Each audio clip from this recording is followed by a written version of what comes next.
चलो सीधा मुद्दे पे आते हैं। May 22 question number 4। निकालिए अपना फोन और मैंने 2 फाइल शेयर किए हैं।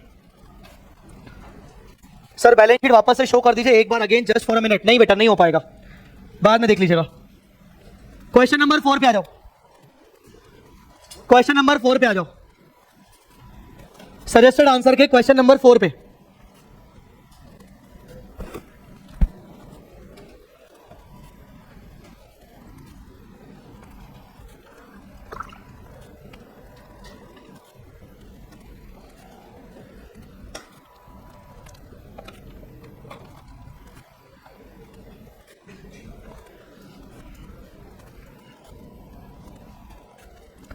मैंने जैसा आपको बताया ये क्वेश्चन कभी भी 20 मार्क्स का नहीं आता था। 8 मार्क्स, 5 मार्क्स, हार्डली 10 मार्क्स ये क्वेश्चन आता था। बट ये क्वेश्चन नंबर 4 जो आया है वो 20 मार्क्स का क्वेश्चन है। अभी आप पहले पढ़ लीजिए फुर्सत से, फिर बात करेंगे।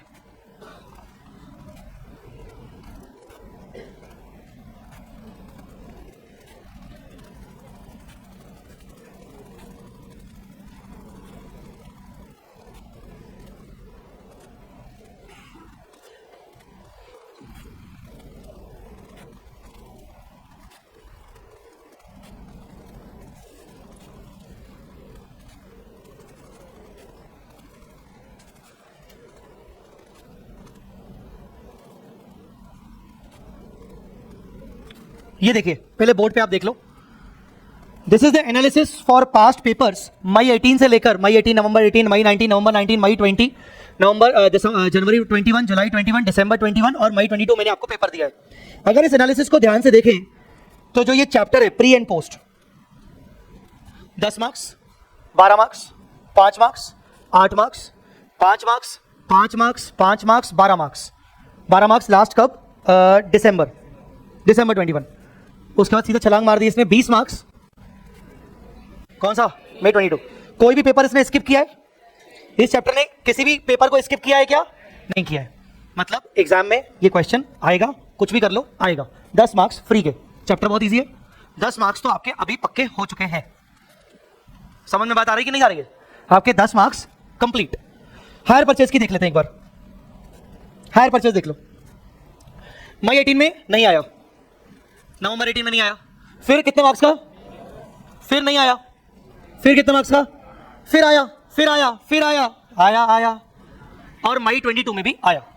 मतलब कुछ अटेम्प्ट से लगातार आ रहा है। ऑन एन एवरेज 8 मार्क्स का तो आ ही रहा है। तो 8 मार्क्स हायर परचेज, 10 मार्क्स मान के चलते हैं प्री एंड पोस्ट। हर 20 का नहीं आएगा, 10 मार्क्स का मान के चलते हैं। कितने मार्क्स हो गए? हाँ, आपके 18 मार्क्स हो चुके हैं कंप्लीट। मतलब आपने अकाउंट्स की क्लास में अगर आपको बोलना हो किसी को जाके तो आपने 18 मार्क्स की पढ़ाई कर ली है। आपने 18 मार्क्स की पढ़ाई कर ली है। बात समझ में आ रही कि नहीं? सो ये एक छोटा सा एनालिसिस है। ये चाहिए क्या तुम लोगों को? शेयर करना है क्या? हाँ, एग्जाम टाइम में चाहिए, अभी नहीं चाहिए। हाँ, हर एग्जाम से पहले मैं ऐसा एबीसी एनालिसिस बनाता हूं ताकि आने वाले अपकमिंग अटेम्प्ट में एक्सपेक्टेड क्या हो सकता है। तो ये पिछली बार बनाया था मई के लिए, अभी मैं ये शेयर कर देता हूं आपके साथ। एटलीस्ट ये रेलेवेंस समझ में आ रहा है कि कौन कौन से एग्जाम में कौन कौन से टॉपिक्स आते हैं।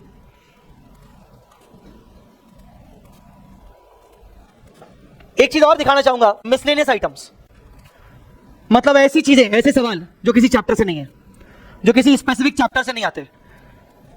बेसिक्स कुछ भी आ जाएगा, बेसिक्स आ जाएगा। लाइक शेड्यूल कैसे पूछ लिया गया, या आपकी अकाउंटिंग इक्वेशन पूछ ली गई। अकाउंटिंग इक्वेशन जानते हो? फाउंडेशन में भी शायद पढ़ाई गई थी अकाउंटिंग इक्वेशन। क्या थी अकाउंटिंग इक्वेशन? कुछ इक्विटी एसेट इक्वल टू बीच में समथिंग समथिंग, याद है कि नहीं? Accounting equation. तो मिसलेनियस आइटम का देखो, एक अटेम्प्ट में आया फिर नहीं आया, फिर आया 5 मार्क्स का, फिर नहीं आया, फिर आया क्या क्या, जैसे बेसिक्स ऑफ अकाउंटिंग स्टैंडर्ड्स या level wise applicability of accounting standards, accounting equation based questions, mixed as, ऐसे कुछ भी। मतलब कहीं से भी वो पूछ लेगा जो स्पेसिफिक किसी चैप्टर से डायरेक्ट नहीं आया, वो कहीं से पूछ लेगा। अकाउंटिंग स्टैंडर्ड्स का बेसिक पूछ लिया कि अकाउंटिंग स्टैंडर्ड्स का बताइए रेलेवेंस क्या होता है, अकाउंटिंग स्टैंडर्ड्स का रेलेवेंस क्या होता है, अकाउंटिंग स्टैंडर्ड्स क्यों जरूरी है। आज मैंने ग्रुप पे एक इंस्टीट्यूट का वीडियो शेयर किया था, अकाउंटिंग स्टैंडर्ड क्यों जरूरी है। ग्रुप पे आपके टेलीग्राम ग्रुप पे इंस्टीट्यूट की तरफ से एक वीडियो लॉन्च हुआ है 2 मिनट का, the importance of accounting standard in the financial statements. Accounting standard क्यों जरूरी है किसी भी कंपनी के लिए फाइनेंशियल स्टेटमेंट्स बनाने के लिए। 2 मिनट का एक शॉर्ट वीडियो है, का वीडियो है, वो मेरे को आज मिला कहीं से, तो मैंने शेयर किया था, टेलीग्राम पे शेयर किया होगा मेरे हिसाब से, लिखा था नॉलेज करके।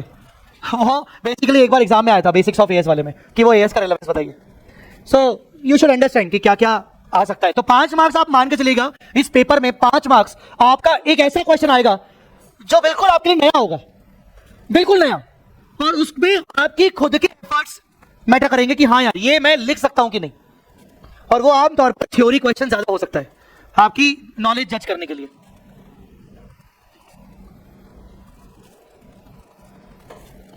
चलिए क्वेश्चन नंबर 4 पढ़िए।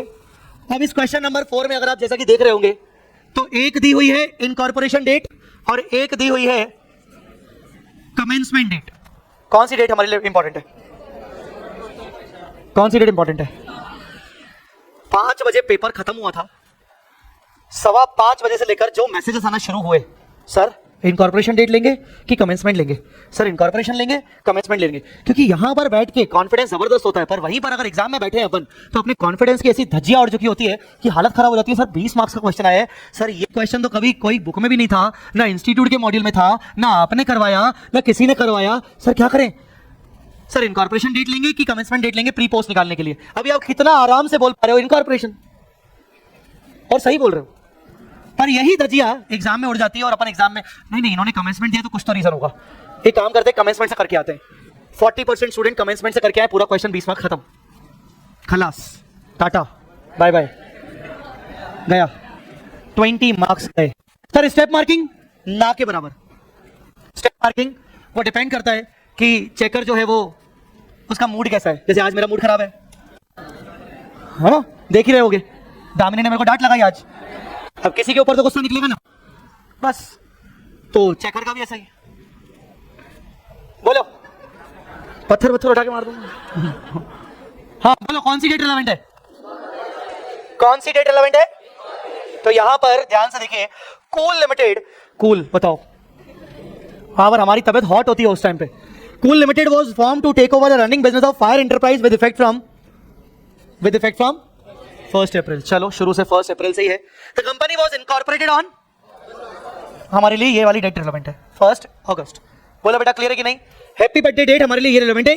Certificate of commencement of business बाद में आया, उससे हमें कोई मतलब नहीं है। सेल शुरू करने के लिए बेटा देखो, अकाउंटिंग ये नहीं करता, अकाउंटिंग ये नहीं देखता, वो सब तुम्हारा लॉ है, वो सब तुम्हारा लॉ है। सेल शुरू करने के लिए, ये करने के लिए मैंने बिजनेस टेक ओवर कर लिया है, तो सेल तो वैसे भी मेरी 1 अप्रैल से हो रही है, फिर वो तुम्हारा लॉ है भाई। अकाउंट्स ये देखता है कि अल्टीमेटली आपका धंधा चल रहा है और आपका जन्म किस दिन हुआ। तो अकाउंटिंग पॉइंट ऑफ व्यू से पोस्ट प्रॉफिट मतलब डिविडेंड तुम कब से दे सकते हो? जब से तुमने जन्म लिया, तब से लेकर तुम अपने प्रॉफिट्स को फ्री रिजर्व्स मान सकते हो। फ्री रिजर्व्स मतलब फ्री प्रॉफिट्स, ठीक है? तो वो जो भी रूल है वो तुम्हारे लॉ वाले रूल है, वो अकाउंटिंग उसको नहीं देखता। अब तुम बोलोगे सर ये तो गलत है, लॉ वाला अलग अकाउंटिंग वाला अलग, तो सर क्या करें? यही तो सीए वाली बात है ना, कि वो तुम्हें सब ध्यान रखना है, तुम्हें उधर साइड वो भी ध्यान रखना है, तुम्हें इधर साइड ये भी ध्यान रखना है। The certificate of commencement of business was received on 1 October 2021। No entries relating to the transfer of business were entered in the books which were continued until 31 March 2022। कुछ एंट्रीज उन्होंने नहीं किए बिजनेस में, जो बुक्स वगैरह continue हो रही थी। The following trial balance was extracted in the books on 31 मार्च 22। चलो ये अच्छी बात है कि 12 महीने ही है। अब 3 डेट हमें सामने समझ में आ गई। एक अपनी कॉपी में लिखना शुरू कर दिया कि कौन सी डेट्स हैं? स्टार्ट कर दिया होगा मुझे लगता है, नहीं क्या तो लिख लीजिए, स्टार्ट डेट लिख लो, क्वेश्चन नंबरिंग डाल देना। Question number 4 of May 22 exam 20 marks, May 22 marks 20 marks, May 22 exams 20 marks.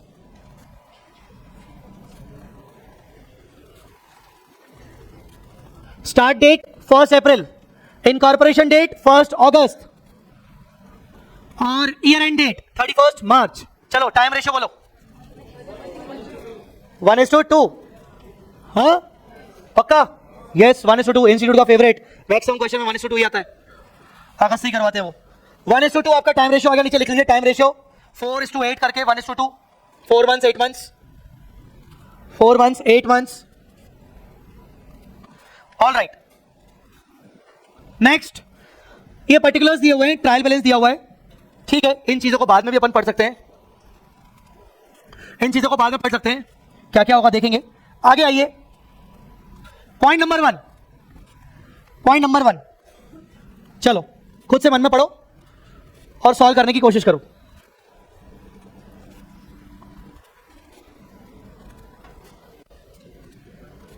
Solve करने की कोशिश करो। 1:3, 1:3,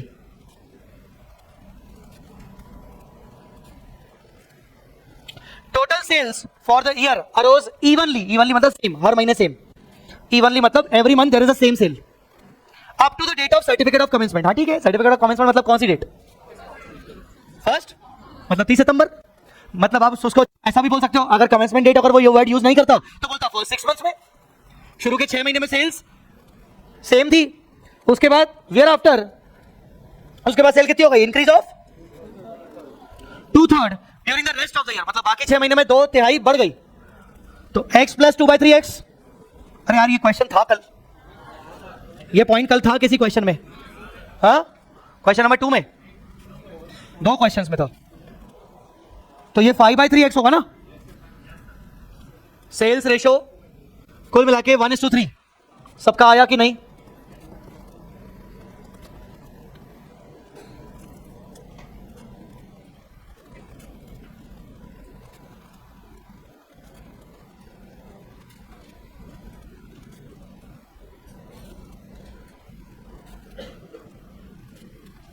चलिए भाई बताइए कितना, कैसे निकाला आपने। प्री में अप्रैल, मई, जून, जुलाई, इतना ही ना बस, एक्स एक्स एक्स एक्स।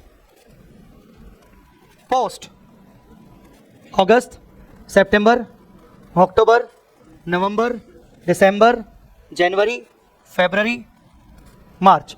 अगस्त में एक्स, सितंबर में एक्स, अक्टूबर से क्या हो जाएगा, x + 2/3x मतलब 5/3x, तो 5/3x, 5/3x, 5/3x, 5/3x, 5/3x। करिए सॉल्व इसको, ये टोटल हो गया 4x, ये टोटल कितना आ रहा है, ये कितना आ रहा है, एग्जैक्ट 12x, तो ये हो गया 4:12, मतलब 1:3, 1:3।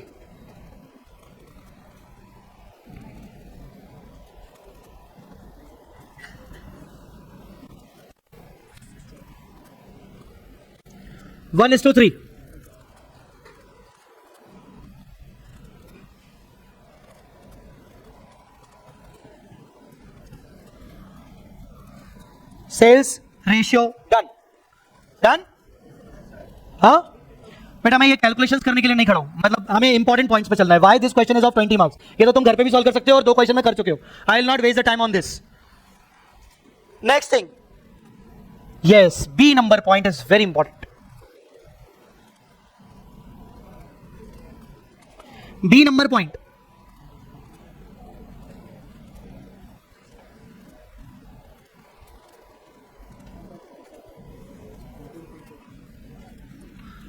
the company deals in one type of product, the unit cost of goods sold, unit मतलब per unit, unit मतलब per unit, per unit cost of goods sold was reduced by 10% since 1 अगस्त। 1 अगस्त तो आपकी इनकॉर्पोरेशन डेट है, मतलब post period में, as compare to pre period. अच्छा, मतलब प्री पीरियड में कॉस्ट ऑफ गुड्स सोल्ड जितना भी होगा, पोस्ट पीरियड में कॉस्ट ऑफ गुड्स सोल्ड 10% कम हो गया 1 यूनिट का। तुम्हारे क्वेश्चन में कॉस्ट ऑफ गुड्स सोल्ड दिया हुआ है, तो मैं उसको बाइफरकेट करना पड़ेगा, और वो सेल्स रेशियो में इस बार नहीं होगा क्योंकि उसने आपको अलग रेशियो दे दिया, इसका अलग रेशियो आ गया। अब तुम्हें इसका रेशियो निकालना पड़ेगा, दिमाग चलाओ।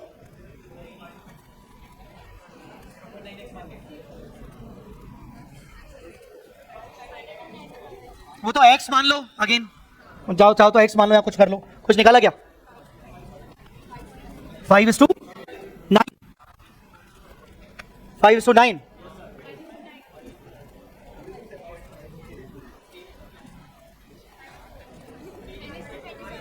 10:, करेक्ट, 10:27,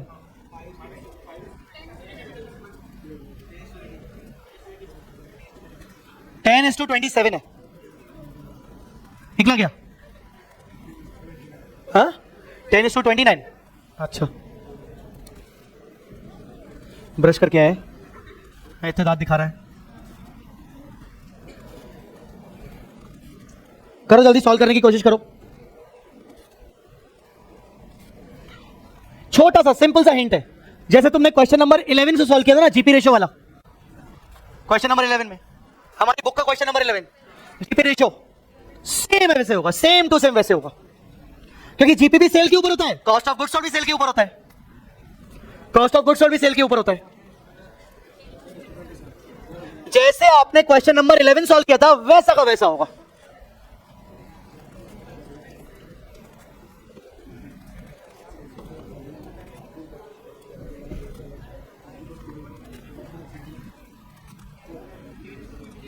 टेन इज टू 27, 10:27, कितने लोगों आ गया? 10:27। बेटा जैसे जीपी वाला क्वेश्चन क्या था, जाओ ना उस क्वेश्चन में। आधे लोग अभी भी बहराए हुए बैठे, अरे क्या क्या हो रहा है मेरे साथ। अरे क्वेश्चन नंबर 11 की जाके वर्किंग देखो ना, जिनसे नहीं बन रहा है क्वेश्चन नंबर 11 की जाके वर्किंग देखो। उसमें भी वैसा ही था कि जीपी प्री पीरियड का 25% तो पोस्ट पीरियड का 30% हो गया था, यहां पर भी वैसा ही है। तो अब मैथमेटिक्स तो खुद लगानी पड़ेगी ना। बना, इधर बना, इधर सबसे करके देखिए। अभी भी बहुत सारे बच्चों से अभी नहीं बना है।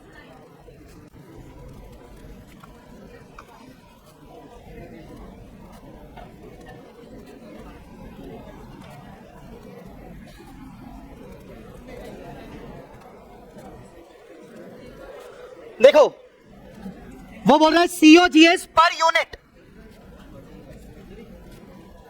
10% lower in post period, in post period 10% lower था पोस्ट पीरियड में, पोस्ट पीरियड में 10% लोअर था, मैंने लिखा शायद। पोस्ट पीरियड में 10% कम था COGS per unit.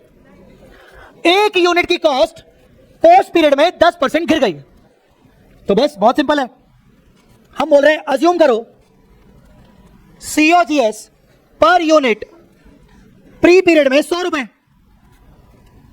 Pre period में 100 रुपए, तो COGS per unit post period में 90 रुपए। सिंपल, एक यूनिट की कॉस्ट, एक यूनिट की कॉस्ट बेचने वाली 90 रुपए हो गई। अब मेरी सेल का रेशियो मुझे मिल चुका है 1:3, मेरी सेल का रेशियो 1:3 मिल चुका है। तो सेल्स रेशियो 1:3, तो यहां जो सेल हुई वो 100 रुपए के हिसाब से हुई, 100 रुपए का सीओजीएस था, और यहां जो सेल हुई उसका सीओजीएस क्या था 90। कितना आएगा 100, ये कितना आएगा 270 आ गया। 10:27 COGS ratio, COGS ratio same तो हमने ऐसे किया था क्वेश्चन नंबर 11 में, वहां जीपी रेशियो था।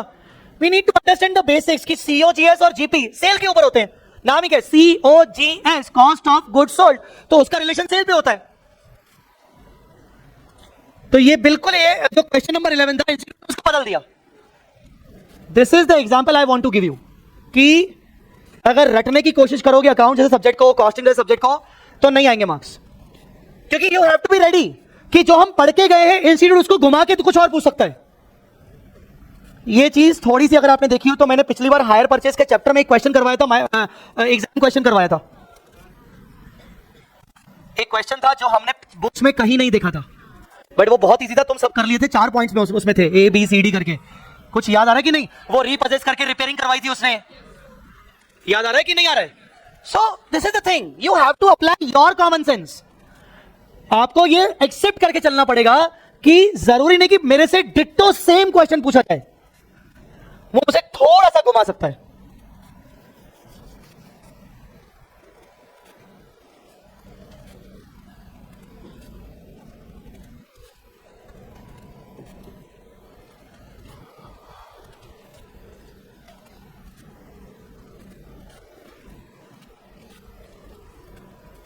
यस, आगे बढ़े।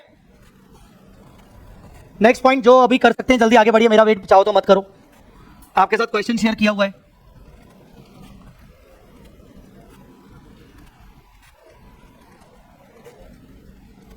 कहां गया ये रहा।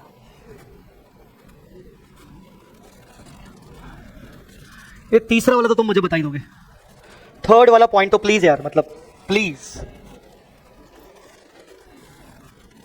Rent of old office building was increased by 20% since 1 नवंबर से इंक्रीज हुआ। अच्छा, तो इंक्रीज वाले पोर्शन को अलग कर देंगे।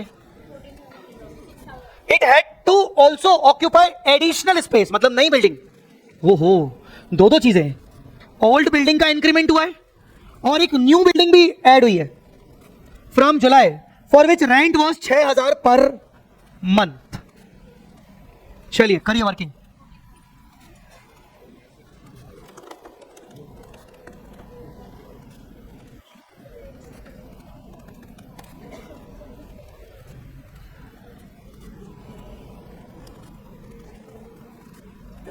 रेंट कितना है? 80,000। रेंट 80,000 है पूरा।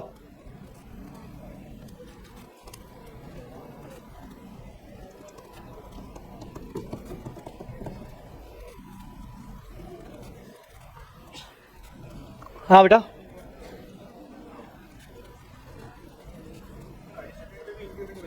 हाँ नहीं, उस पे ऐसे थोड़ी बोल रहा है, नहीं वो तो एडिशनल रेंट है ना, पहले दिन से इंक्रीमेंट कैसे आएगा? तूने मकान लिया किराए पे और वो कुछ दिन बोलेगा इंक्रीमेंट कर लेता हूं, तो एडिशनल रेंट जैसा है वैसा है, उस पर इंक्रीमेंट नहीं है। बहुत इजी है।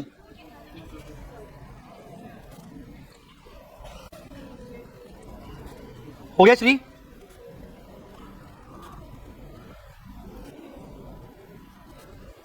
कितना? 14 और 66, 1466। पहले तो सबसे पहले वो जो न्यू बिल्डिंग वाला रेंट है ना, उसको अलग करो। सबसे पहले न्यू बिल्डिंग वाला रेंट अलग करो, उसमें कोई टेंशन नहीं होनी चाहिए, वो तो वो रखा 6000 है। न्यू बिल्डिंग वाला रेंट अलग करो,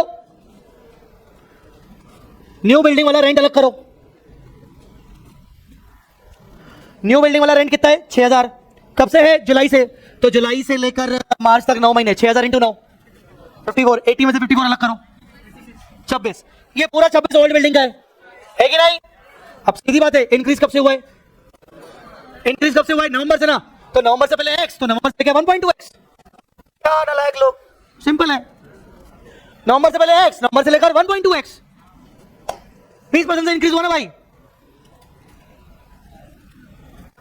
आया समझा कि नहीं? निकला नहीं? पूरा आप सैलरी को ही बता देना, 80 में से कितना कितना हुआ, क्या अपन वो रेशियो निकालते बैठेंगे। 14,000 और 66। फिर से बोल रहा हूं, 80,000 पूरी सेल है, क्या है वो? रेंट है। 80,000 रेंट है, तो इसमें से न्यू बिल्डिंग वाला रेंट अलग कर दो।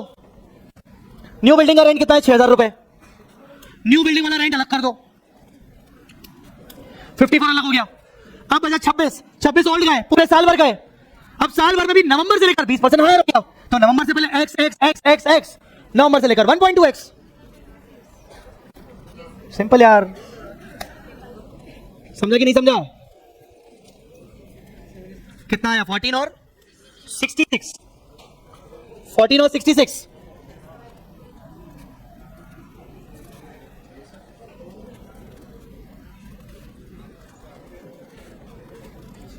रेंट 80, इसमें न्यू बिल्डिंग 6,000 इंटू 9, 54। सर हमें लगा कि वो 6,000 पे भी इंक्रीमेंट हुआ होगा। ये कॉमन सेंस है, जिस साल में नया बिल्डिंग ले रहा हूं उसी साल में 2-4 महीने में इंक्रीमेंट कैसे हो जाएगा? पॉसिबल नहीं है। तो वो इंक्रीमेंट की बात कर रहा है ओल्ड के रिस्पेक्ट में, न्यू का रिस्पेक्ट वो इंक्रीमेंट बोल ही नहीं रहा। Old building balancing figure, old building balancing figure 26। अब इसमें प्री कितना होगा? अप्रैल, मई, जून, आई थिंक बस जुलाई, एक्स एक्स एक्स एक्स। और पोस्ट कितना होगा? अगस्त, सितंबर, अक्टूबर, नवंबर, दिसंबर, जनवरी, फरवरी, मार्च, अगस्त एक्स, सितंबर एक्स, अक्टूबर एक्स, नवंबर 1.2x, 1.2x, 1.2x, 1.2x, 1.2x, total कितना हो रहा है बेटे? 9x। और ये कितना हो रहा है? तो 4x plus 9x is equal to 26। तो x की वैल्यू बोलो, x की वैल्यू 2000 कर दो प्री पोस्ट। ये कितना आएगा? 8। और ये कितना आएगा? 18। और ये 18 पोस्ट है, तो ये 18 पोस्ट और ये वाला पोस्ट, ये पोस्ट हुआ ना? क्या बोल रहे हैं? किसमें? हाँ अच्छा, इसमें क्या बोल रहे हैं? अच्छा 9 महीने, राइट राइट राइट, सॉरी। इसमें 54 के 2, इसमें आएगा 1:8। अरे 1 महीना प्री 8 महीने पोस्ट के ना, तो कितना हो रहा है? 6000 प्री और 48 पोस्ट।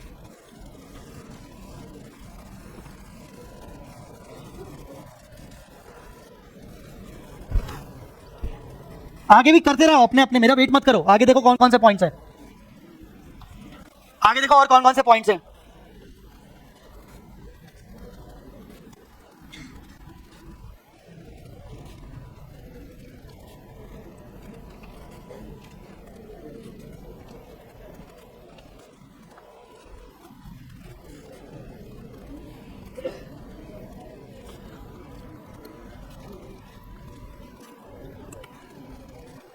सैलरी का भी निकाल लो अगर कुछ निकाल सकते हैं तो।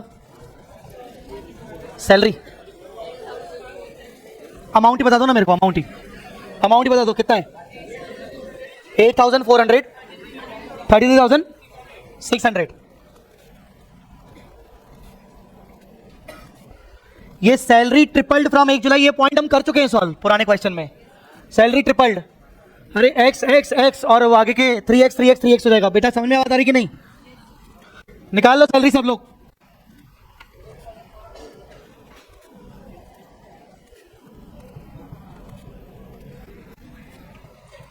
सैलरी का बाइफर्केशन करके मुझे बताओ सैलरी कितनी कितनी आएगी?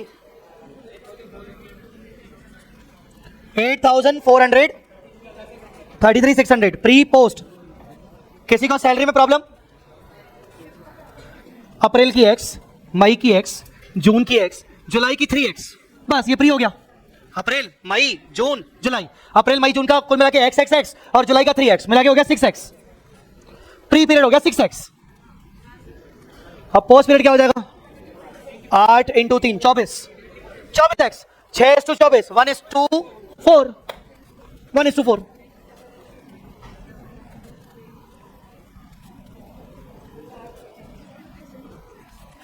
हो गया सैलरी? सैलरी हुआ कि नहीं?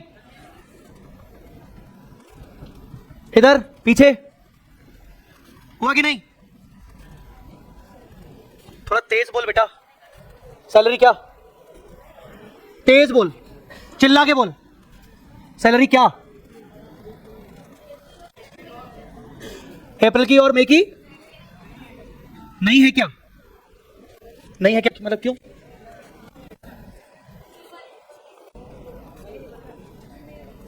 तो salary word tripled from July, जुलाई से ट्रिपल है, तो अप्रैल 1/3 है, मतलब एक्स एक्स एक्स है। क्या चल रहा है? इसका मतलब हुआ कि जुलाई से 3 गुना हो गई है। जुलाई से, तो जुलाई के पहले कितने महीने आते हैं आजकल? जुलाई के महीने पहले कितने आते हैं? 3 महीने आते हैं ना फाइनेंशियल ईयर में। कौन कौन से? अप्रैल मई जून। तो अप्रैल मई जून की जो सैलरी थी उसका 3 गुना जुलाई से हो गई। तो अप्रैल मई जून की क्या मानेंगे? X x x. जुलाई से क्या हो जाएगा? 3x 3x 3x 3x 3x। अब तेरा डाउट क्या है? डाउट क्या है? समझ गया? बैठ जाओ।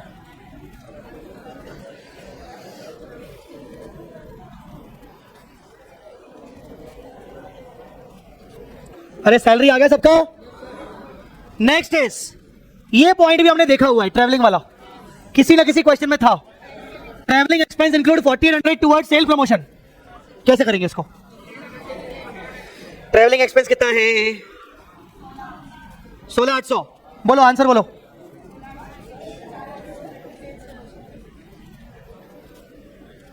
ट्रैवलिंग एक्सपेंस 16800, इसके दो हिस्से, इसके दो हिस्से, 4,800 और 4,800 क्या है, सेल्स प्रमोशन, बोलो ना, और 12,000 नॉर्मल।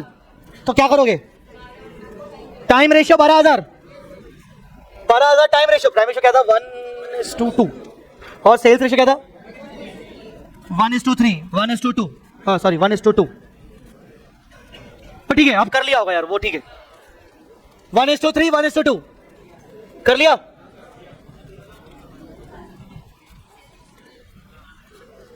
सेल्स प्रमोशन मतलब सेल्स रेशियो हो गया।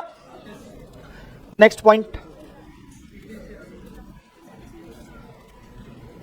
डेप्रीसिएशन इंक्लूड 600 रुपए for new asset acquired in August. क्या करें, ये भी पॉइंट हमने पिछड़ा हुआ है। डेप्रीसिएशन टोटल कितना है,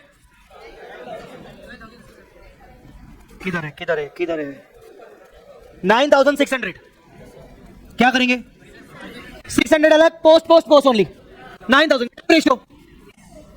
अरे आया कि नहीं आया, 9,600 में से 600 पोस्ट, 9,000 पोस्ट टाइम रेशियो कितना 3,000, 6,000। सबका आया कि नहीं आया, 6,000 सबका आया कि नहीं, all right.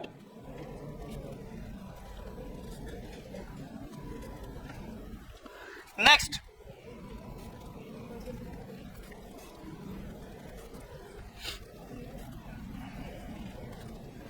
Purchase consideration was discharge by company on 30 सितंबर। ठीक है, हमारे लिए ये इंपॉर्टेंट है, बाकी कैसे डिस्चार्ज किया वो बात की बात है। 30 सितंबर को डिस्चार्ज किया, खरीदा कब था, बिजनेस टेकओवर कब खरीदा हुआ था, बिजनेस टेकओवर कब था, कब था 1 अप्रैल को किया था टेकओवर, अगस्त के इनकॉर्पोरेट हुए, तो अप्रैल मई जून जुलाई, कब किया था, सितंबर अगस्त सितंबर, 6 महीने का इंटरेस्ट। हाँ 6 महीने में से प्री कितना, अप्रैल मई जून जुलाई 4, 4:2, 2:1, कितना कितना आएगा, interest to vendor pre post, बोलो कितना आएगा, 2,800 और 1,400।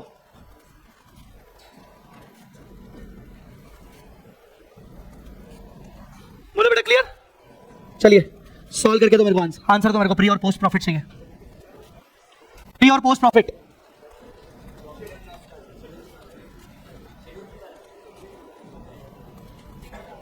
You are required to prepare the profit and loss statement in column form for the year ended 31st March, showing the allocation of profit between pre and post. अरे वाह, profit and loss statement in column form, schedule 3 वाला बढ़िया। अपने बच्चों को तो schedule 3 वाला आता ही है, टेस्ट में भी उन्होंने कर किया था, उनको स्टार्टिंग की क्लास में समझाया गया था। नहीं आता तो बुक निकाल के देख लेंगे कौन सा फॉर्मेट है, फॉर्मेट देखते देखते सॉल्व करेंगे, क्या दिक्कत है, बनाओ।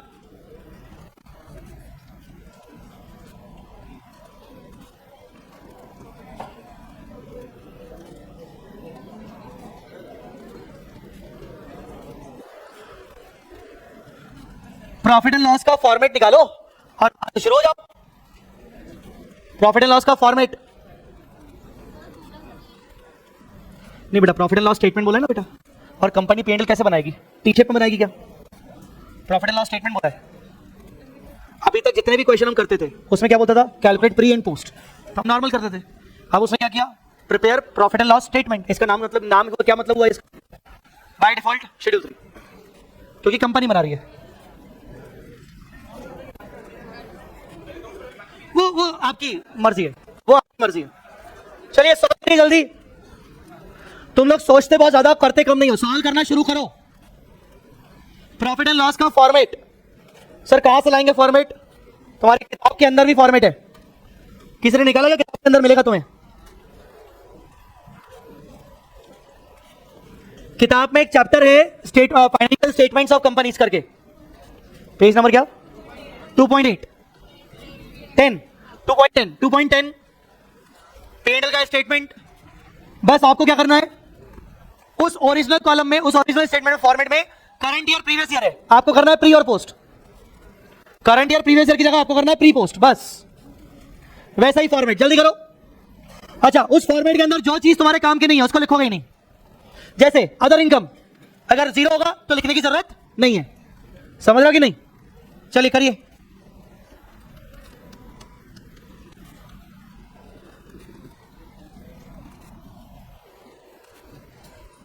तुम्हें क्या लग रहा है 20 मार्क्स का ये क्वेश्चन उन्होंने क्या ऐसे ही पूछ लिया? वो चाहते हैं कि पेंडल का फॉर्मेट बच्चों को आना चाहिए। उस दिन पूछ रहे हो ना तुम लोग टेस्ट के बाद, सर ये पेंडल का आता है क्या, सर पेंडल पूछते हैं क्या? पेंडल इस तरीके से पूछते हैं तुम लोगों से, तुम लोगों से जो टेस्ट में पूछी गई थी। हर चीज की इंपॉर्टेंस है। फालतू चीज मुझे, मैं तुमसे कोई रटवाने का मेरा शौक नहीं है। पेंडल रटा हुआ होगा तो एग्जाम में कर पाओगे।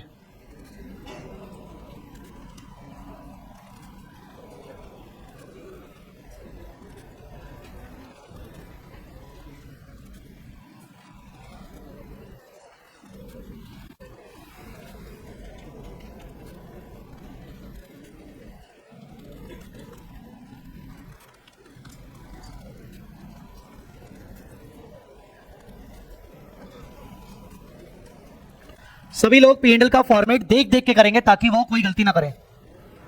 अगर याद है तो बहुत अच्छी बात है, नहीं तो आप देख देख के करिए। पेंडल का फॉर्मेट आप अपनी किताब में निकालिए और देख देख कर आप उसका फॉर्मेट बना बना के एक एक आइटम लिखते जाइए, एक एक आइटम उसको लिखते जाइए।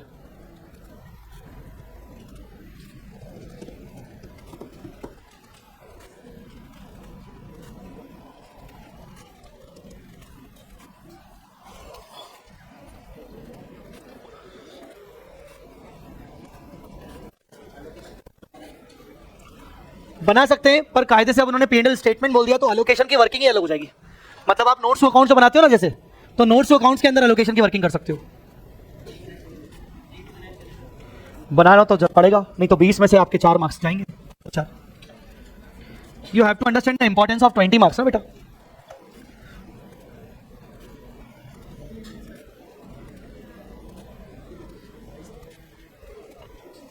और दूसरी बात सर, अगर हम जीपी से शुरू करें तो गलत हो जाएगा, 5 मार्क्स कट जाएंगे जीपी से शुरू करने पर, क्योंकि वो पेंडल स्टेटमेंट पूछ रहा है। पेंडल स्टेटमेंट में तुम जीपी थोड़ी लिखते हो डायरेक्टली।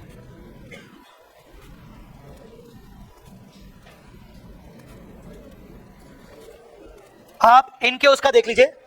देखो इन्होंने क्या किया है, इन्होंने इतना छोटा सा पहले उनका पेंडल का स्टेटमेंट बन गया, like particulars, note number, pre, post. अब जहां जहां नोट आ रहे हैं उन्होंने एडिशनल नोट्स बना लिया, वहां पर वो रेशियो लिख रहे हैं अपोर्शन का, वहां पर वो रेशियोज लिख रहे हैं सारे के सारे। उन्होंने वहां पर प्री अलग किया है, पोस्ट अलग किया है। तुम्हें क्या लगता है 20 मार्क्स क्या वो वैसे ही दे देंगे आपको छोटा सा सॉल्व करके? कभी कभार इंस्टीट्यूट का भी समझ में नहीं आता, वो चाहता है कि नहीं फॉर्मेट भी बनाओ। 20 मार्क्स अब थोड़ी तुम्हें ऐसे दे देंगे, मतलब वो रट्टू तोता भी बनवाना चाहता है कि नहीं फॉर्मेट भी मुझे चाहिए तुम्हारा। तो 20 मार्क्स किसके हैं? 20 मार्क्स एक सिर्फ खाली खाली इस फेयर वर्किंग के नहीं है, इसमें ये पूरा आपको प्री पोस्ट करना पड़ेगा। उसके नीचे टाइम रेशियो क्या, सेल रेशियो क्या, कॉस्ट ऑफ गुड्स का क्या, रेंट का, अपोर्शनमेंट का क्या, जो अभी हम कर रहे थे, जो हमने अभी कॉपी में बनाया था, सैलरी का क्या, ट्रैवलिंग का क्या, इंटरेस्ट पेड का क्या और डेप्रिसिएशन का क्या। 20 marks you have to understand. और अगर अभी अडॉप्ट नहीं किया, अभी लेजीनेस दिखाई, अरे ठीक है ना मैं कर लूंगा, तुम नहीं कर पाओगे।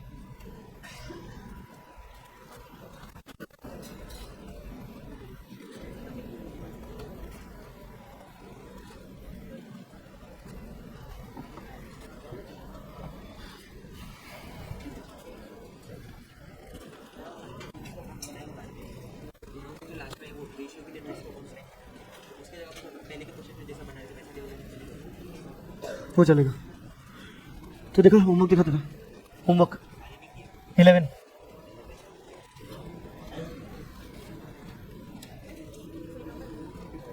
जा बाहर जा। नहीं अभी क्या होमवर्क होता है, होमवर्क, क्लास वर्क नहीं। निकल बाहर जा, बाहर जा, जा। आगे मत बोलना कुछ भी, नहीं तो कुछ और बोल दूंगा। बाहर जाके सॉल्व कर। नहीं आना ही नहीं है, बाहर जाके देख सॉल्व कर। चलो जाओ।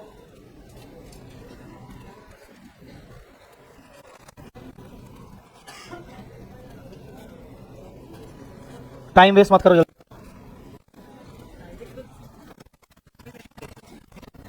हाँ, director fees employ benefit expense में आएगा। होमवर्क दिखाओ तुम सब। क्वेश्चन नंबर 11 इधर, इनको ही बोल दो सबको। होमवर्क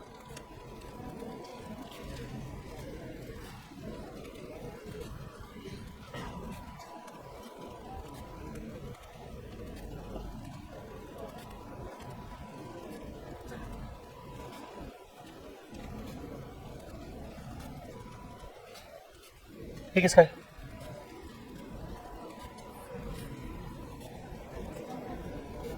ये इनका तुम नहीं दिखाओगे? बाहर जाओ, जाइए बाहर जाइए।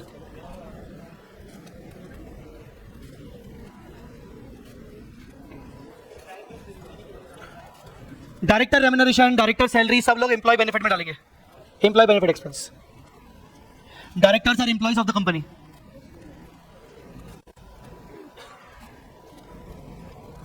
होमवर्क दिखाओ तुम लोग।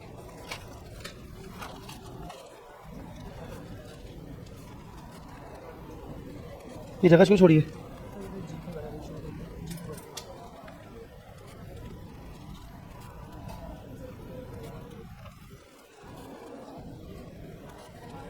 ये ऐसे करते हैं। ये सर 5000 का डिविडेंड वाला जो क्वेश्चन पूछे थे ना, वो उसी की वजह से ये सब वाला मेरे को बना रहा है 5000 का डिविडेंड, क्वेश्चन नंबर 5 में था, 11 में नहीं था। मिस्टेक वाला करता बना तो रिफ्रेश बना।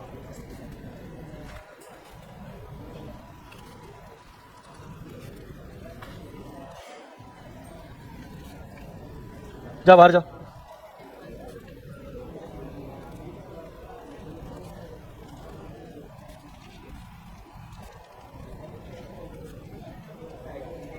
बेटा बार बार तो बोल रहा हूँ, 2 बार तो बोल चुका हूँ। आदमी हो कौन हो? हैं? चल बाहर जा। 2 बार तो रिपीट कर चुका हूँ।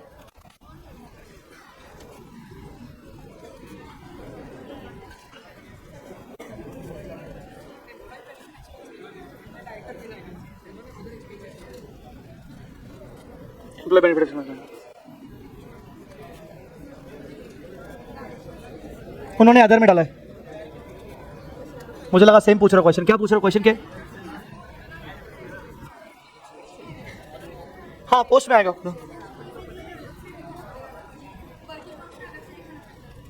हाँ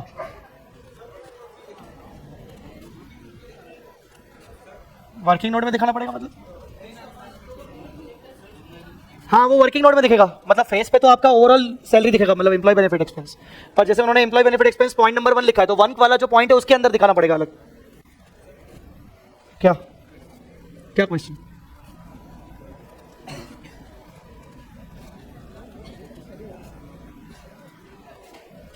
ये रेशियो का कॉलम वर्किंग में चाहिए था। ये P&L स्टेटमेंट के अंदर रेशियो का कॉलम इज नॉट रिक्वायर्ड। आप देख लो, आंसर देख लो, उसमें रेशियो का कॉलम नहीं है क्योंकि वो फेयर है। फेयर के अंदर रेशियो का कॉलम नहीं, वर्किंग में करके ही करना पड़ेगा।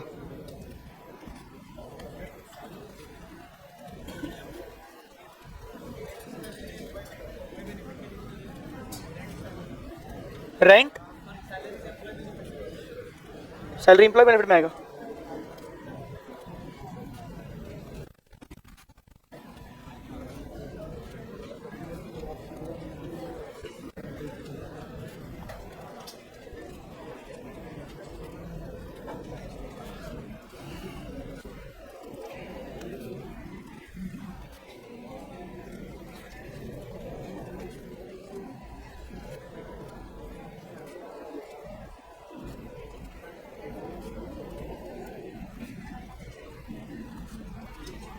ऑल राइट, बाकी का बचा हुआ पोर्शन आप घर जाके कर लेंगे। बाकी का बचा हुआ पोर्शन घर जाके कर लीजिएगा। मैंने आपको बता दिया कि मेन चीजें कैसे होंगी। फॉर्मेटिंग पर आपको घर जाके टाइम देना है। Let's come back to the next point, next question. Paper जगह छोड़ दो, आप अपने पेजेस छोड़ दीजिए, पेजेस छोड़ दीजिए, आप घर पे जाके उसको कंप्लीट कर लीजिएगा। अभी मैं कुछ क्वेश्चंस अपने क्वेश्चन बैंक से डिस्कस कर रहा हूं, तो क्वेश्चन बैंक का चाहो तो पीडीएफ निकाल लो, आपके टेलीग्राम में डाला हुआ है।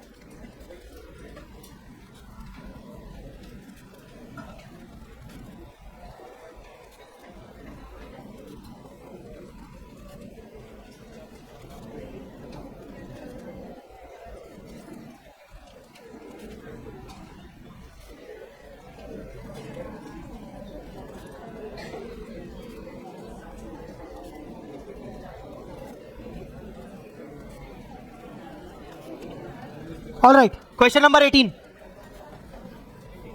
Question number 18.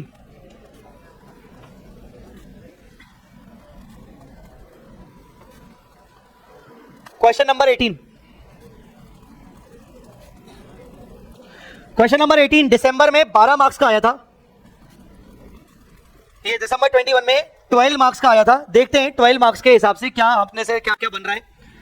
Peak limited was incorporated on 1 जुलाई to take over the existing business of Rich and company with effect from 1 April. तो अप्रैल मई जून 3 महीने हो गए प्री और 9 महीने हो गए post. Date of closing books is 31 March, मतलब 12 महीने ही है ओवरऑल। तो फिर से बोल देता हूं, अप्रैल मई जून 3 महीने प्री, 9 महीने post. The total sales were 75 lakh, rate of GP 10% on sales. तो जीपी कितना आ जाएगा 7,50,000।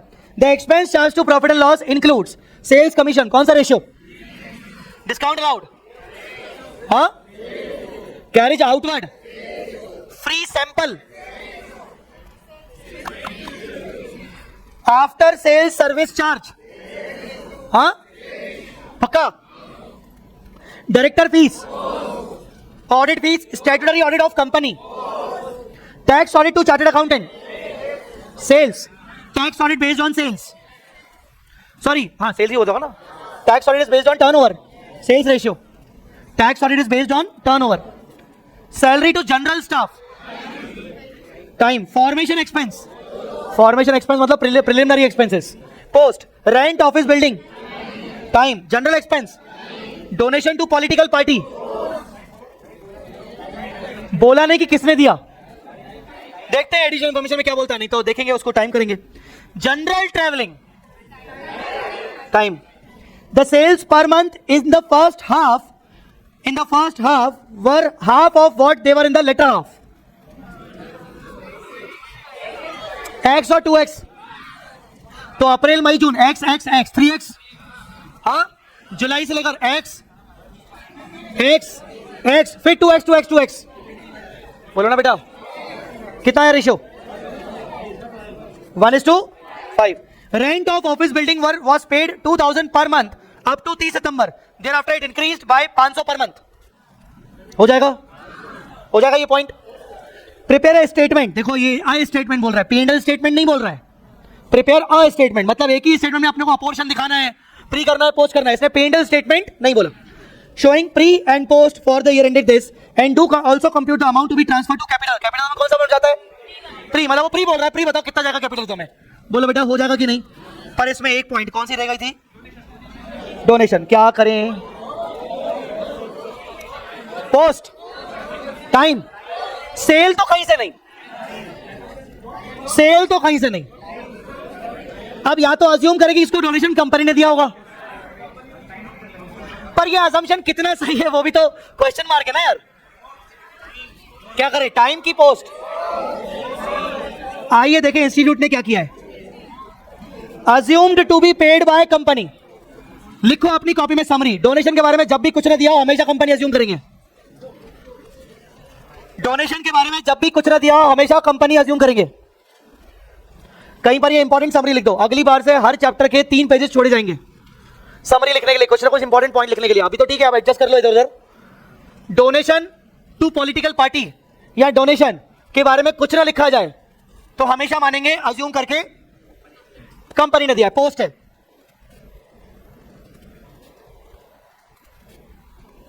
चलिए हो जाएगा ये क्वेश्चन, बोलो बेटा। जनरल ट्रेवलिंग बताओ भाई, जनरल ट्रेवलिंग सेल्स में लिया है, जनरल ट्रेवलिंग सेल्स में लिया है।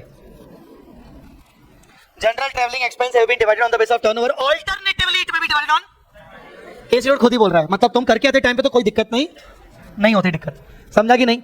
अब इस तो जनरल ट्रेवलिंग का भी डाल दो नोट, जनरल ट्रेवलिंग का भी नोट डाल दो कि उसको सेल में भी कर सकते हैं, टाइम रेशियो में भी कर सकते हैं। फर्स्ट प्रायोरिटी हम सेल में दे देंगे क्योंकि हमें मार्क्स चाहिए, मार्क्स चाहिए भाई, सीधी बात है, लॉजिक जाए भाड़ में, इंस्टीट्यूट से मार्क्स चाहिए।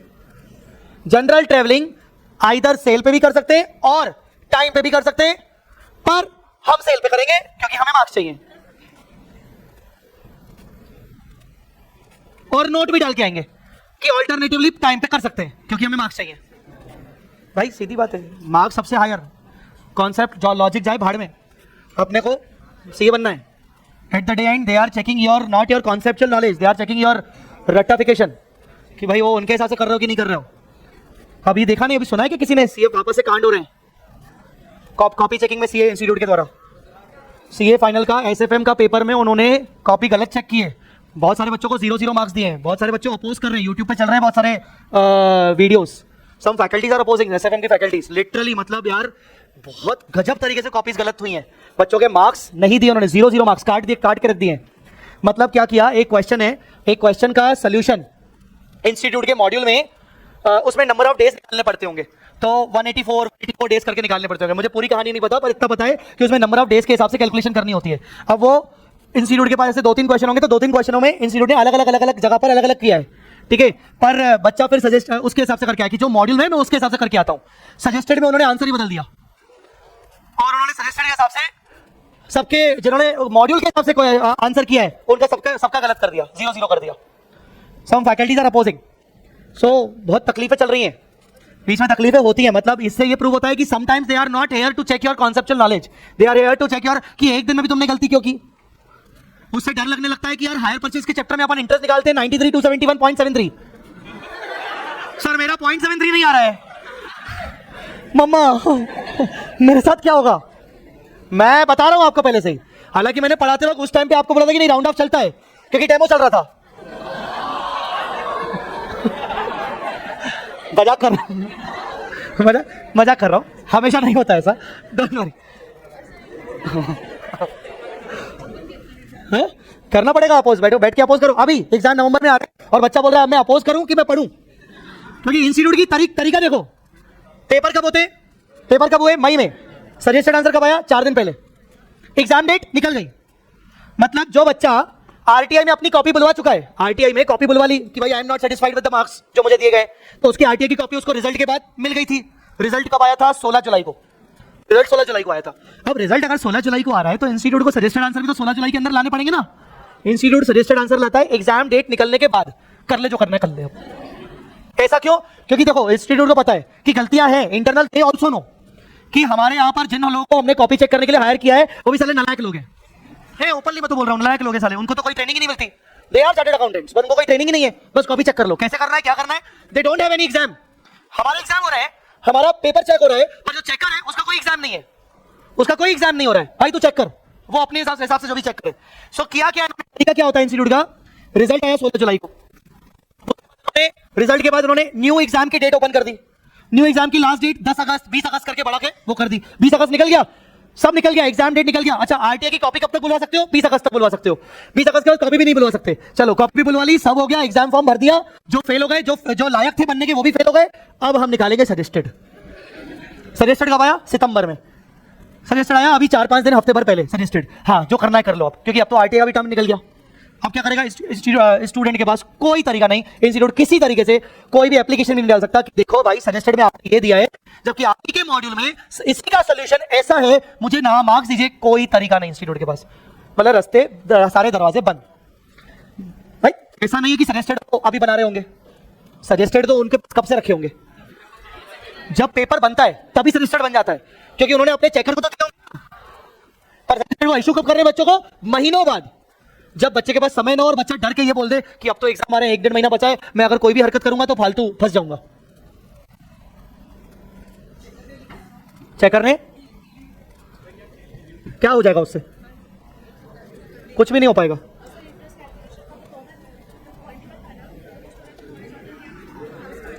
कुछ ने हॉरिजॉन्टल किया तो भी मार्क्स काट लिया। ये बच्ची बता रही है सर वो कैलकुलेशन का फॉर्मेट वर्टिकल की जगह पे हॉरिजॉन्टल कर दिया, मार्क्स काट दिया। ये लिंक्डइन पे पोस्ट था, गजब। Welcome to CA, welcome to CA.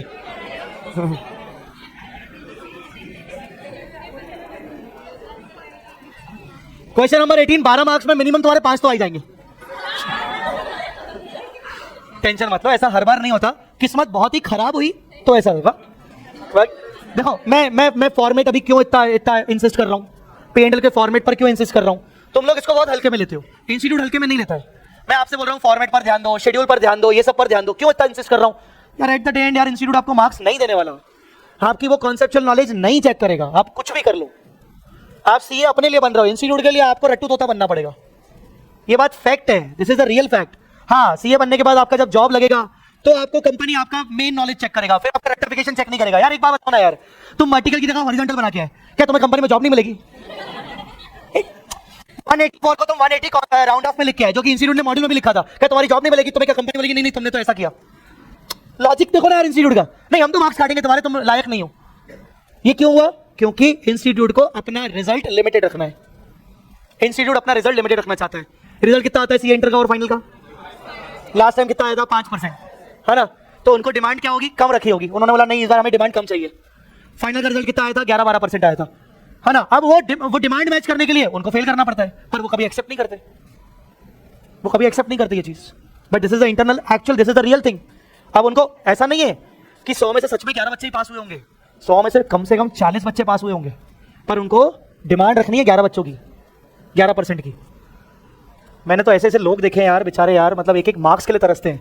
Aggregate के लिए तो टोटल मिला के चाहिए होता है 400 में से 200, 199 पे रोक देते हैं और फेल कर देते हैं। सभी सब्जेक्ट में पास है बेचारा वो, सभी में 40 के ऊपर है, 199 पे रोक दिया। सोचो ऐसे बच्चों के साथ क्या स्थिति होती होगी। भगवान न करे कभी तुम्हारे साथ ऐसा हो। मैंने बोला भगवान न करे कभी ऐसा हो। अब देखो रात को डरावने सपने आए तो मैं नहीं बोलता, मैं कुछ नहीं है। जुलाई 21 में 5 मार्क्स का क्वेश्चन आया था। जुलाई 21 में 5 मार्क्स का क्वेश्चन आया था। क्वेश्चन देखो क्या है।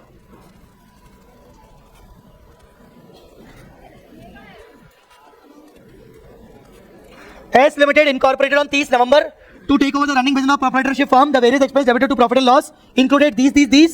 You are required to determine the basis of apportionment. कोई फिगर नहीं है, बस बताना कौन सा किस पे जाता है।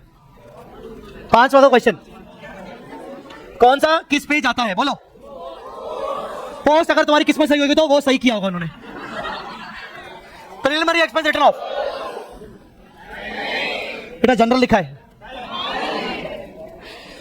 स्टैट्यूटरी ऑडिट, स्टैट ऑडिट मतलब कंपनी का ऑडिट होता है हमेशा।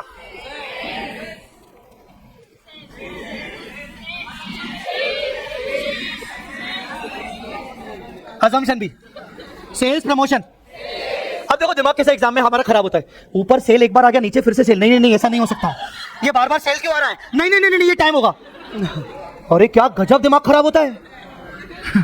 अभी नहीं होगा, उस टाइम पे इनसिक्योरिटी होती है, मालिक क्या होगा मेरा। लगातार 3 बार ए आया, अगला क्वेश्चन भी होता है कि नहीं आता है? Sales sales, oh my god, sale बाद 4 बार सेल कैसे आ गया? Time ratio, bad debt. भाई देख लो, मेरे को नहीं पता, मैं नहीं देख रहा। सही किया कि नहीं? वो जो 4 बार सेल था वो सही है कि नहीं? वो सही है कि नहीं वो देख लो। सेल सेल सेल, अबे 3 है, अच्छा ऊपर 4 सेल।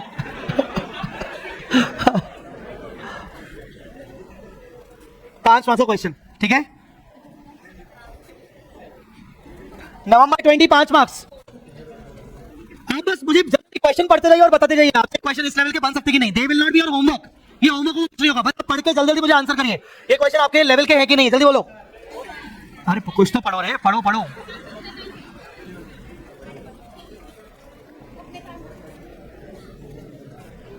बुक वाला है, बुक वाला है, मून लिमिटेड, सेम नाम। क्वेश्चन नंबर 9, 11 नहीं लग तो रहा है। Moon limited initiated advertisement campaign which resulted in the increase of monthly sale by 25% है। 11 जैसा, पर वो जीपी रेशियो नहीं है।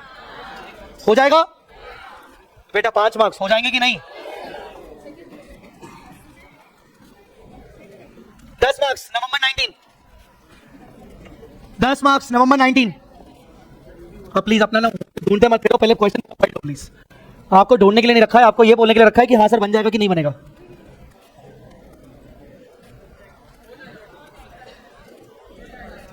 हो जाएगा। कोई स्पेशल पॉइंट इस टाइप का बुक में था?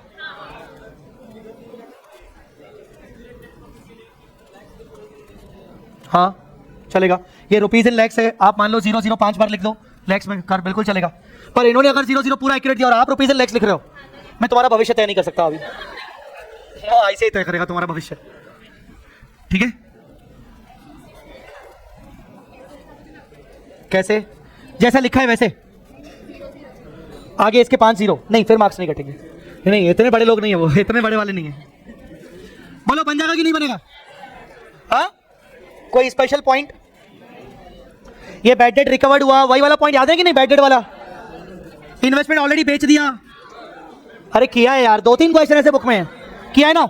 अब एक क्वेश्चन दिखा रहा हूं जो एग्जाम में तो नहीं आया, एग्जाम में तो नहीं आया। पहला क्वेश्चन, क्वेश्चन नंबर 1 एग्जाम में तो नहीं आया, पर वो बार बार आरटीपी में 18, एमटीपी मई 19, मई 21, नवंबर 21, मतलब बार बार वो फुदक रहा है, पर वो पूछा नहीं जा रहा है उसके लेकर। ये question, question number 1,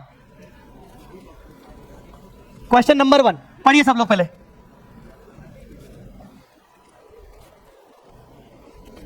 question number 1,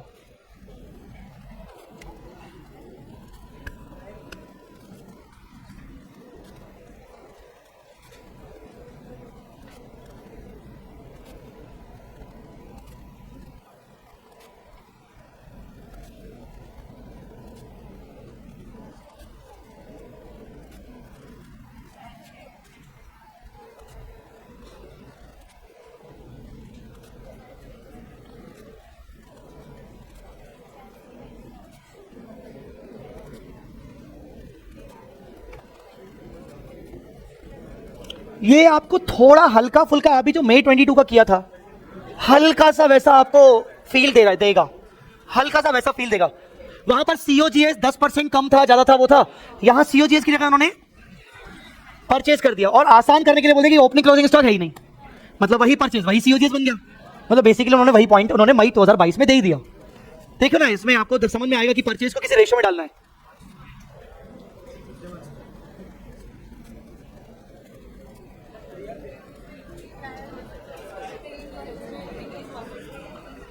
इसमें इंक्रीज है, परचेज बढ़ गई, पोस्ट में परचेज प्राइस पर यूनिट बढ़ गई, बाकी वो लगभग है वैसा ही। निकालने की कोशिश करो परचेजेस को, सब लोग कोशिश करो ये परचेज वाले पॉइंट को ठीक करने की। ये कह रहा है परचेज, कहां गया? Purchase price including carriage inward for the post period had increased by 10%। जो मई 22 का क्वेश्चन किया था हमने, उसमें था सीओजीएस डिक्रीज बाय, नहीं बेटा अभी डिस्टर्बेंस मत करो, by 10% as compare to pre incorporation period. मतलब प्री में अगर 100 था तो पोस्ट में 110 हो गया। आप कहते हैं मई 22 वाले क्वेश्चन में क्या किया था? प्री में 100 था तो 90 कर दिया था, याद है कि नहीं?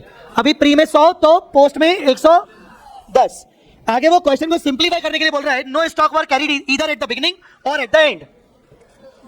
ओपनिंग क्लोजिंग नहीं है, ओपनिंग क्लोजिंग नहीं है। तो ओपनिंग क्लोजिंग अगर परचेज में नहीं है तो वो अपने आप सीओजीएस बन जाता है, क्योंकि सीओजीएस का फॉर्मूला क्या होता है? Opening plus purchase minus closing is equal to COGS. अब ओपनिंग और क्लोजिंग 0-0 है तो purchase is equal to COGS. Carriage inward भी आपका डायरेक्ट एक्सपेंस में आता है ना, तो सीओजीएस के फॉर्मूले में अगर मान लो डायरेक्ट एक्सपेंस है तो वो भी कवर हो जाता है। प्लीज निकाल के देखेंगे क्या? एक सेकंड ना, परचेज कहां है? परचेजेस कंपनी पीरियड दिया हुआ है, और इसके अलावा कैरेज इनवर्ड दिया हुआ है। सेल्स आपने कंपनी पीरियड और प्रायर पीरियड देके रखा है, इसका मतलब परचेजेस प्रायर पीरियड मिसिंग है, परचेजेस प्रायर पीरियड मिसिंग है, ऐसा लग रहा है। हाँ तो मिसिंग हुआ ना, तभी तो डिवाइड करके दिया है ना, मतलब जो भी कैलकुलेशन किया कुल मिला के मिसिंग है कुछ।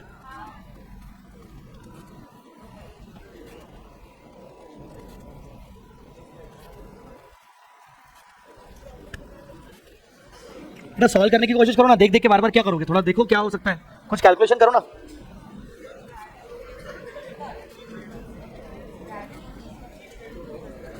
सेल्स का क्या प्री पीरियड, वो तो अब नीचे देखना पड़ेगा, मैंने भी सॉल्व नहीं किया है। ये देखो अब क्या है, चेक करो।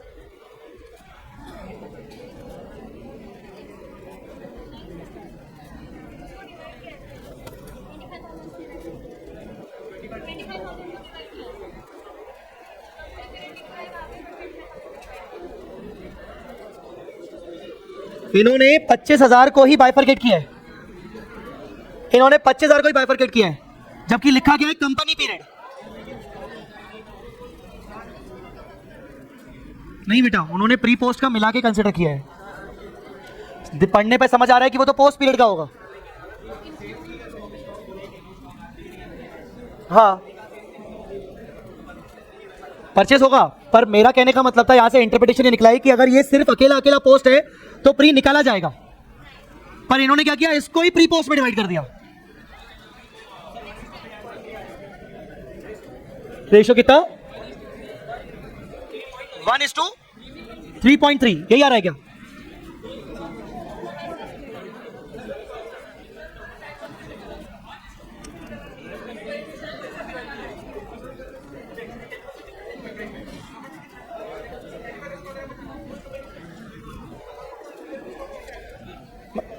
तुम इसके आंसर के अकॉर्डिंग बात नहीं कर रहे हो ना? हाँ तुम क्या बोल रहे हो? जो ये पोर्शन है वो सिर्फ पोस्ट का है 25।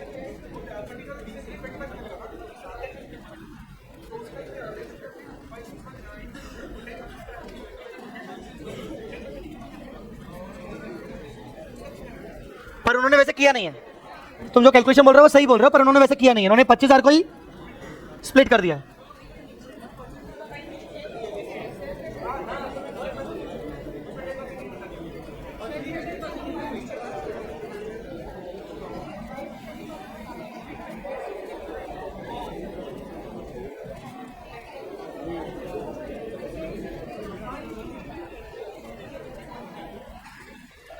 टाइम रेशियो निकाला उन्होंने 1:3।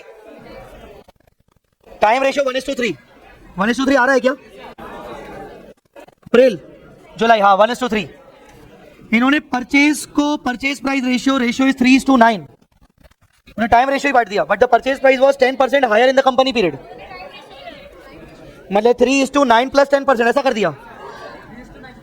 नहीं बेटा, दिस इज अ रॉन्ग तरीका, ये गलत किया इन्होंने, ये गलत है, ये पूरी तरीके से ये सरासर गलत है।